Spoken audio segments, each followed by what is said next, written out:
I'm Imran Garda in Doha. The main stories now on Al Jazeera. Mahmoud Ahmadinejad says the people of Iran have spoken in record numbers and he is the legitimate winner of Friday's presidential elections.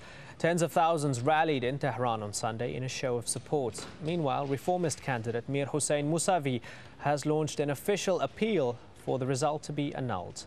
A political analyst, Amal Saad Ghuraib, says there was never likely to be any major change of policy, no matter who won the election.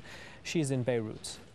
Of course, if the reformist candidate had won, we would have seen a change in tactics perhaps, but definitely not in substance. There are many red lines, as they say, strategic red lines, which are untouchable. They are the constants of the Iranian revolution in the Islamic system. Things like the nuclear issue, for example, relations with Israel, relations with the US, support for resistance groups in the movement, resistance groups in the region like Hezbollah and Hamas would have remained unchanged whoever came to power.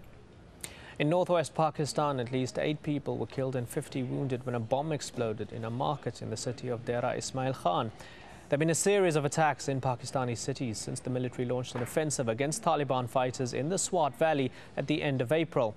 At least 2 million people have fled. James Bays has met some of them in Islamabad. This doesn't look like a refugee camp. There are no tents, no aid workers. But here on the outskirts of Islamabad, there are hundreds of people displaced by the fighting in SWAT, living in houses, on floors, in shops, even in sheds.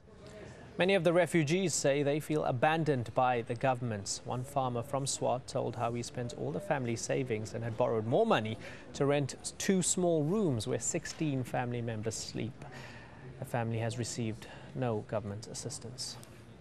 Signs of improvements, but the world economy is still well below its full potential. That's the message from the 8 most dominant economies as the G8 meeting wrapped up. Stock markets are bouncing back and consumer confidence is returning. But the US Treasury Secretary says governments should keep their stimulus packages intact until a recovery is well underway. You can find the latest on all those stories and more at aljazeera.net/English.